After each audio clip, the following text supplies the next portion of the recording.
Salam God Lovers. Tuhan tahu isi hatimu. Tuhan tahu apa yang kau butuhkan. Mari pagi ini muliakan Tuhan, puji nama Tuhan. Bawa hatimu, bawa hidupmu.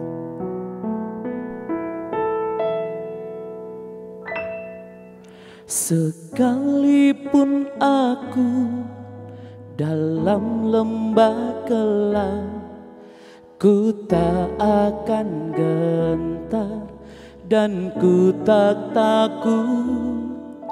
Pun 1000 masalah takkan goyahkanku, karena ada Yesus yang beri kekuatan. Ku memujimu Tuhan, ku memujimu Bapa, walaupun sekarang ku dalam bahaya. Ku memujimu Tuhan, ku memujimu Bapa, karena ku tahu hanya Engkau penolongku.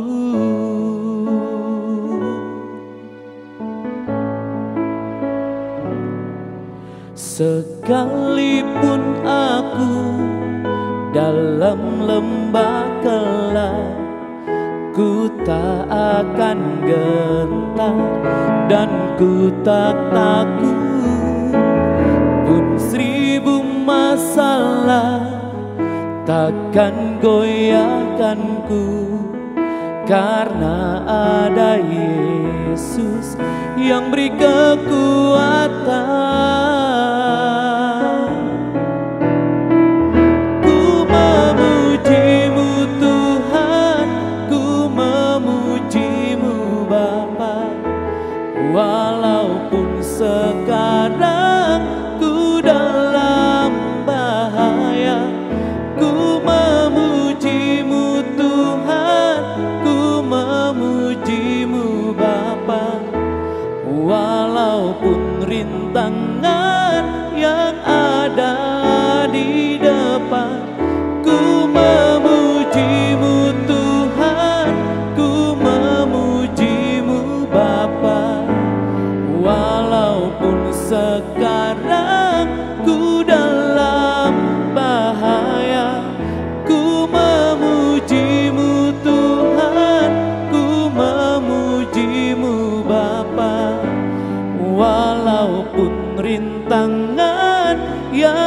ada di depan. Ku memuji-Mu Tuhan, ku memuji-Mu Bapa. Walau ku tahu sekarang hanya Engkau saja yang dapat bebaskanku dari persoalan.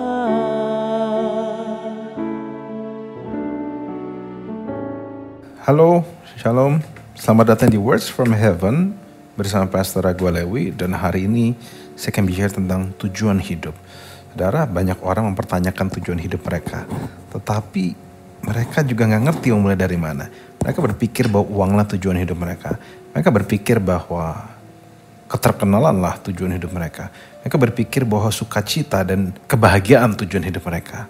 Tetapi tampaknya itu tidak membuahkan hasil di hidup mereka. Kenapa? Karena walaupun mereka ada yang punya uang, walaupun ada yang mereka yang punya banyak hal, mereka tetap tidak merasa sukacita.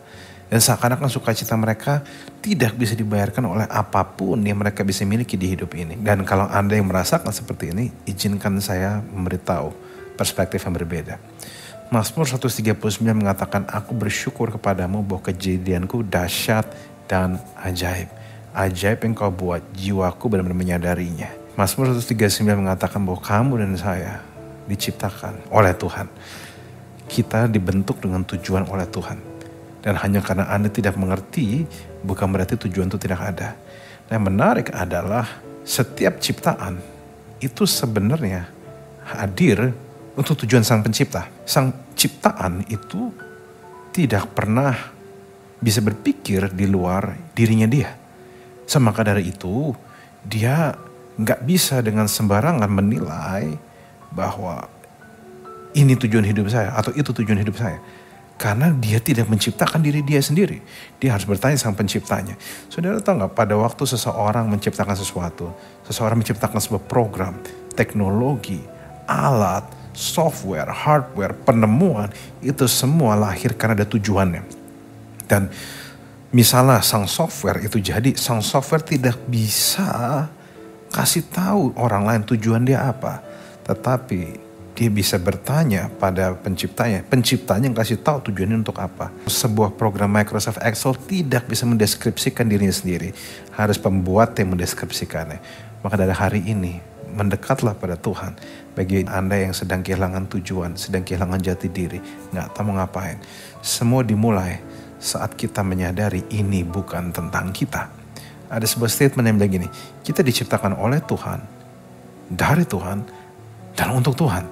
Sampai kita menyadari hal itu, hidup ini tidak akan pernah masuk akal. Saudara, ada banyak orang yang berpikir di mana, untuk apa saya hidup. Tapi memang ini bukan tentang kita. Ini tentang Tuhan.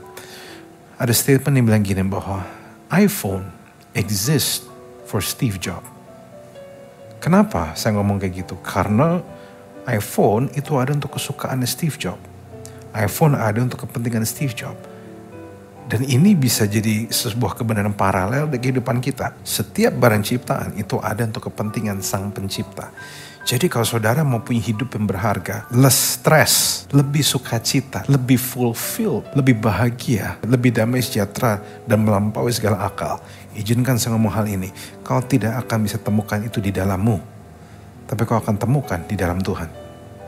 It's never about you. Dan pada waktu saudara izinkan dirimu dipakai oleh Tuhan, kau izinkan dirimu untuk disentuh Tuhan, kau izinkan dirimu untuk berpartner dengan Tuhan, saya pastikan kau akan punya hidup yang jauh lebih hidup. Karena ada satu lagu yang bilang, Jesus be the center of it all. Kenapa? Karena memang dialah pusat segalanya. Dialah alasan kenapa kita lakukan apa yang kita lakukan pada hari ini. Dan saya berdoa supaya saudara punya pengertian. Dan bagi orang-orang bertanya, terus saya memulai dari mana? Gimana cara saya bisa dipakai Tuhan? Saudara cuma perlu ingat dua hal. Satu, ini tentang Tuhan. Kedua, Tuhan mau pakai sesuai yang Dia buat. Jadi gini, cara Tuhan menciptakan kita menunjukkan bagaimana cara Tuhan ingin memakai kita. Saudara hari ini, sadarlah bahwa apa yang saudara miliki, saudara punya, saudara bisa, itu adalah alat untuk mencapai tujuan Tuhan. Maka dari hari ini, apapun yang kau lakukan, pakai itu, lakukan itu, tapi bukan cuma untuk keuntunganmu, bukan cuma untuk dirimu. Pakai ini untuk kemuliaan Tuhan. Pakai ini untuk segala sesuatu dari Tuhan. Mulai dari apa yang ada padamu, segala bakatmu, semua pengalamanmu, semua ekspertismu, semua kompetensimu. Lihat apa yang kau bisa, serahkan pada Tuhan. Lakukan ini seolah untuk Tuhan, bukan untuk manusia. Lakukan ini dengan mindset bahwa apa yang saya lakukan ini bisa memajukan kerajaan Allah. Dan saya percaya bahwa ini adalah salah satu bagian dari tujuan hidupmu. Kau ada untuk Tuhan. Dan saya percaya pelan tapi pasti damai sejahtera akan hadir di hatimu dan membuat engkau jadi pribadi yang lebih baik lagi. Dan kau akan punya hidup yang puas karena kau hidup bukan untuk dirimu sendiri tapi untuk kemuliaan Tuhan. Terima kasih. Mari kita berdoa. Tuhan, ajar kami untuk sadar bahwa ini bukan tentang kami, emosi kami bukan tentang kami, tekanan hidup kami bukan tentang kami, tapi ini tentang Engkau.